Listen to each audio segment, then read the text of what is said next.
Hey everyone, welcome in Sony Educational Coaching Center. Today we are doing our chapter number second. ये हमारी Hindi reader standard 6 की book का chapter number second है और इस lesson का नाम है मिलावट। जैसा कि आपको नाम से तो पता लग गया, मिलावट मीन्स किसी का किसी चीज़ के अंदर मिक्स होना। बट जो ये स्टोरी है बहुत ही मज़ेदार कहानी है। ये एक व्यंग भी है, इसके अंदर दुख भी है, परंतु फिर भी ये कहानी हमें हंसने के लिए क्या करती है, मजबूर करती है। तो ये कहानी हमें किस तरीके से हंसने के लिए मजबूर करेगी, ये तो हमें पता लगेगा इस लेसन को पढ़ने के बाद। इस लेसन को पढ़ने से पहले आप लोगों से छोटी सी रिक्वेस्ट है, अगर आप मेरे चैनल पे नए हैं तो प्लीज़ आप चैनल को सब्सक्राइब कर लीजिए और बेल का आइकन दबा लीजिए ताकि नए आने वाले वीडियोस के आपको नोटिफिकेशन मिल सके। अमृतसर में अली मोहम्मद की प्रसाधन सामग्री की एक छोटी सी दुकान थी। प्रसाधन सामग्री क्या होता है? जिसपे मेकअप का सामान मिलता है, मगर उसमें हर चीज़ मौजूद थी। वहाँ के दूसरे दुकानदार ब्लैक करते थे, मगर अली मोहम्मद उचित दर पर अपना माल बेचता था। ब्लैक करना मीन्स होता है किसी चीज़ की डबल कीमत लेना, उसको ब्लैक करना कहते हैं। यही कारण था कि लोग दूर दूर से उसके पास आते और अपनी ज़रूरत की चीज़ें खरीदते थे। क्यों? क्योंकि वो चीज़ों का ज़्यादा दाम नहीं बोलता था। अली मोहम्मद सारा दिन दुकान पर बैठता, ग्राहकों की भीड़ लगी रहती। ब्लैक न करने के बावजूद वह खुशहाल था। वह धार्मिक प्रवृत्ति का व्यक्ति था। ज़्यादा मुनाफा लेना उसके लिए पाप समान था। मुनाफा मीन्स होता है फायदा। अकेली जान थी उसके लिए जायज मुनाफा भी काफ़ी था। जायज मीन्स कि जितना ज़रूरी हो केवल उतना ही वो मुनाफा लेता था। अली मोहम्मद के पिता काफ़ी समय हुआ अल्लाह को प्यारे हो गए थे। उनकी न कोई बहन थी न कोई भाई, वह बिल्कुल अकेला था। शुरू शुरू में जब वह 10 वर्ष का था उसने अखबार बेचने शुरू किए। सबसे पहले उसने क्या किया? अखबार बेचने का काम किया। उसके बाद खोमचा लगाया, फिर कुल्फियाँ बेची। अब उसके पास 1000 रुपये जमा हो गए तो उसने एक छोटी सी दुकान किराए पे ले ली और मनिहारी का सामान खरीद कर बैठ गया। अली मोहम्मद ईमानदार था। उसकी दुकान थोड़े ही दिनों में चल निकली। जहाँ तक आमदनी का संबंध था वह उससे बेफिक्र था। अब वह चाहता था कि अपना घर बसाए, उसकी बीवी हो और वह उसके लिए ज़्यादा कमाने की चेष्टा करे। अली मोहम्मद की ज़िंदगी मशीन जैसी बन गई थी। सुबह दुकान खोलता, ग्राहक आते, उन्हें सौदा देता, शाम को दुकान बंद करता। फिर एक छोटी सी कोठरी में जो उसने शरीफपुरा में ले रखी थी आकर सो जाता। यहाँ पे शरीफपुरा, ये सारे ज़्यादा से ज़्यादा इसके अंदर उर्दू शब्दों का इस्तेमाल किया गया है क्योंकि जो इसका राइटर है वो है सआदत हसन मंटो। तो वो क्या है, उर्दू के ही राइटर हैं और उन्होंने बहुत सारे शब्दों का उर्दू का इस्तेमाल किया है। वह बहुत परेशान था। शरीफपुरा की कोठरी में रात को सोते समय वह कई बार रोया कि उसके माँ बाप इतनी जल्दी क्यों मर गई। उसकी समझ में नहीं आता था कि वह शादी कैसे करे। बहुत देर तक सोचता रहा। उसे याद आया इस दौरान उसके पास 3000 रुपये जमा हो गए थे। उसने एक दूसरा घर जो अच्छा खासा था किराए पर ले लिया, मगर वह रहता शरीफपुरा में ही था। एक दिन उसने अखबार में एक विज्ञापन देखा जिसमें यह लिखा था कि शादी के इच्छुक हमसे संपर्क करें। रविवार को वह दुकान नहीं खोलता था। उस दिन वह उस पते पर गया और वहाँ उसकी मुलाकात एक बुजुर्ग से हुई। बुजुर्ग मीन्स बूढ़ी महिला से। बुजुर्ग ने उसको एक एक करके 20-25 तस्वीरें दिखाई कि वह उनमें से कोई पसंद कर ले। एक लड़की की तस्वीर अली मोहम्मद को पसंद आ गई। उसने बुजुर्ग से कहा, जनाब यह लड़की मुझे पसंद है। बुजुर्ग मुस्कुराया, तुमने एक हीरा चुन लिया है। बस जनाब आप बात पक्की कर लीजिए। अली मोहम्मद ने बुजुर्ग को उसकी फीस जो 300 रुपये थी दे दी। सब कुछ तय हो गया और अली मोहम्मद ने उस लड़की से शादी कर ली। वह अपनी दुल्हन को अपने घर ले आया। जब उसने दुल्हन का घूंघट उठाया तो उसे चक्कर ही आ गया। मतलब उसका चेहरा देखकर उसे क्या हो गया, चक्कर सा आ गया। बात यह थी कि उस बुजुर्ग ने उसके साथ धोखा किया था। लड़की बेहद बदसूरत निकली। जो उसको तस्वीर दिखाई गई वो बहुत सुंदर थी, बट जो जिसके साथ उसकी शादी हुई वो लड़की क्या थी, बहुत बदसूरत थी। अली मोहम्मद लड़खड़ाता कमरे से बाहर निकल गया और देर तक सोचता रहा कि ये क्या हुआ, लेकिन उसकी समझ में कुछ नहीं आया। उसने अपनी दुकान न खोली। 2000 रुपये वह अपनी शादी में खर्च कर चुका था। अब उसके पास सिर्फ 700 रुपये थे। उसने सोचा कि शहर ही छोड़ दूं। सारी रात जागता रहा। आखिर उसने फैसला कर ही लिया।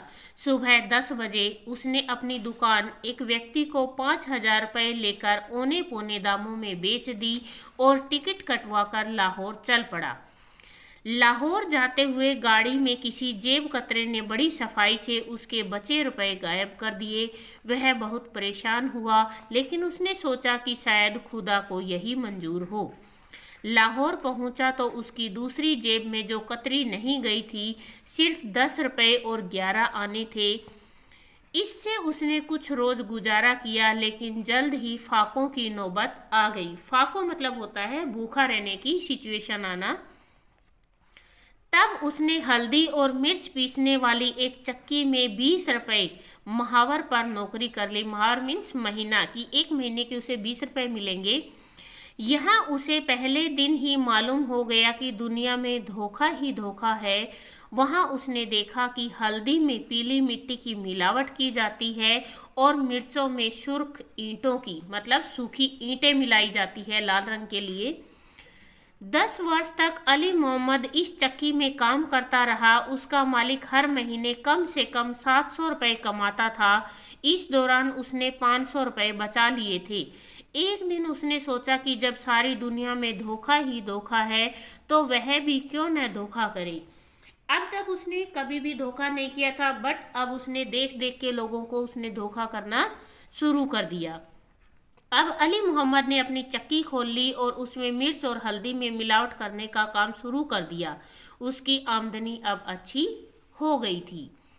अली मोहम्मद खुश था। उसने धोखेबाजी पूरी तरह सीख ली थी। उसको अब इसके सारे गुर मालूम हो गए थे। कितनी लाल मिर्च में कितनी ईंट पीसनी चाहिए, हल्दी में कितनी पीली मिट्टी डालनी चाहिए, यह सब उसको अच्छी तरह मालूम हो चला था। लेकिन एक दिन उसकी चक्की पर पुलिस का छापा पड़ा।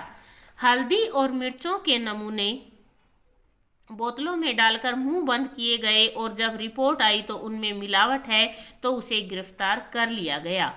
मुकदमा अदालत में पेश हुआ और उसको 300 रुपये जुर्माना और 1 महीने सश्रम कारावास की सजा हुई।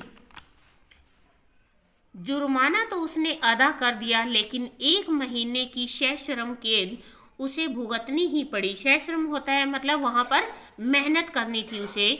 यह 1 महीना उसकी जिंदगी में बहुत ही कड़ा और कठिन था। वह सोचता रहता था कि उसने बेईमानी क्यों की, जबकि उसने अपनी जिंदगी का यह नियम बना लिया था कि वह कभी धोखेबाजी नहीं करेगा। फिर वह सोचता है कि उसे अपनी ज़िंदगी समाप्त कर लेनी चाहिए। इसीलिए जब वह जेल से बाहर निकला तो यह मजबूत इरादा कर लिया था कि आत्महत्या कर लेगा। इस मतलब के लिए उसने 7 दिन मजदूरी की और 2-3 रुपये अपना पेट काट काट कर जमा किए। इसके बाद उसने इन रुपयों से एक दुकान से जहर की पुड़िया खरीद ली। अली मोहम्मद ने शाम की नमाज पढ़ी और खुदा से अपने पापों की माफ़ी मांगी। फिर रात को जहर खाया और फुटपाथ पर सो गया। सारी रात वह अपनी मौत का इंतजार करता रहा, मगर वह न आई। सुबह उठकर वह उस दुकानदार के पास गया जिससे जहर की पुड़िया खरीदी थी और उससे पूछा, भाई साहब, यह आपने मुझे कैसा जहर दिया कि मैं अभी तक मरा नहीं। दुकानदार ने आह भरकर कहा, क्या कहूँ मेरे भाई, आजकल हर चीज़ नकली होती है या उसमें मिलावट होती है।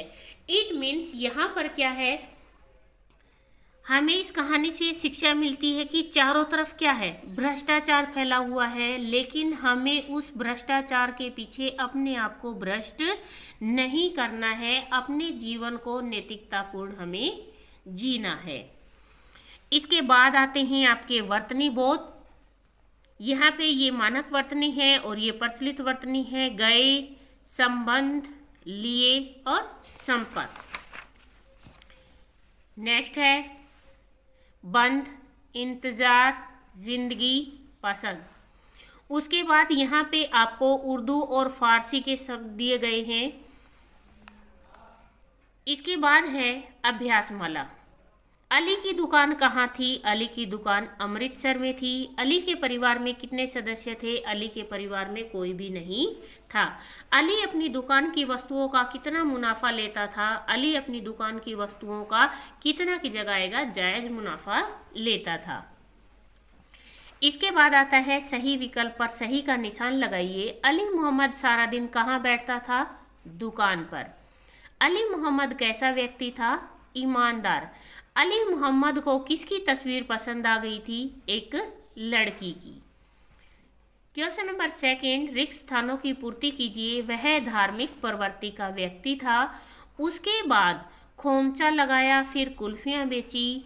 अली मोहम्मद की जिंदगी मशीन जैसी बन गई थी। 2000 रुपये वह अपनी शादी में खर्च कर चुका था। अली मोहम्मद ने बेईमानी पूरी तरह सीख ली थी।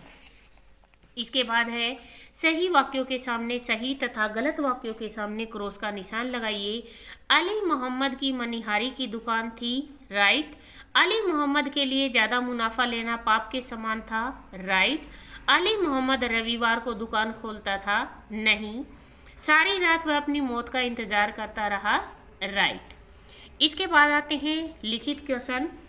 अपनी शादी कराने के लिए अली मोहम्मद ने बुजुर्ग को कितनी फीस दी थी? यहाँ कितनी की जगह आएगा, उसने 300 रुपये दी थी। और सारा आपका क्वेश्चन के अंदर से आ जाएगा कि अपनी शादी कराने के लिए अली मोहम्मद ने बुजुर्ग को 300 रुपये फीस दी थी।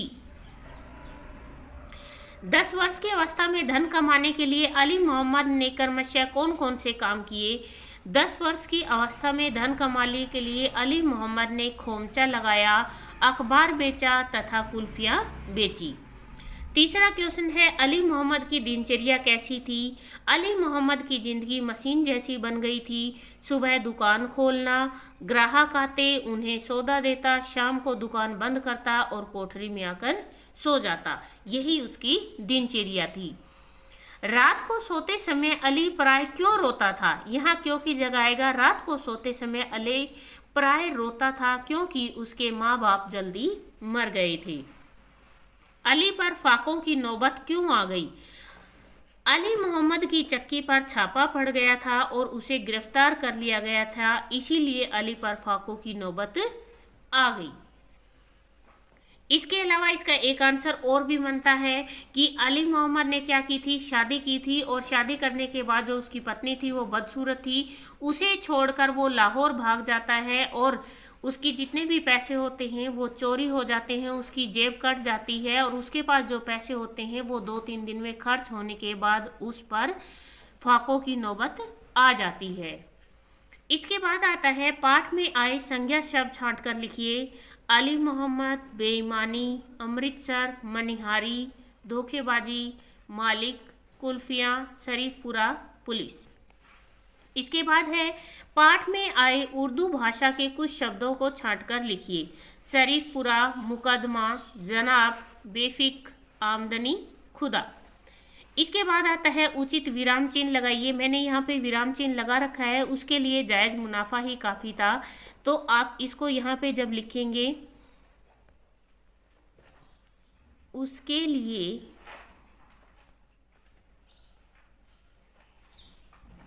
जायज़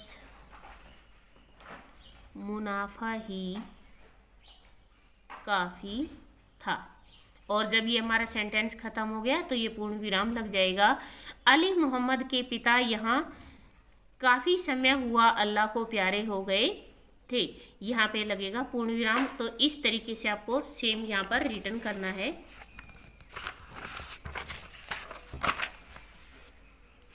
इसके बाद उसने बुजुर्ग से कहा, जब कहाँ लिखते हैं तो कोमा और इन्वर्टेड कोमा और लास्ट में आपका पूर्ण विराम।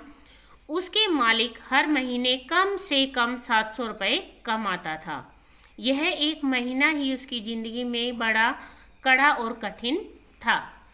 इसके बाद है निम्नलिखित द्वित व्यंजनों से दो दो शब्द बनाइए। द्वित व्यंजन क्या होते हैं? जिसके अंदर एक शब्द आधा आता है और एक पूरा आता है। जैसे आपको यहाँ च दे रखा है तो बच्चा, कच्चा, पत्ता, कुत्ता, मिट्टी, पट्टी, भिन्न, विभिन्न, कुप्पी, ठप्पा।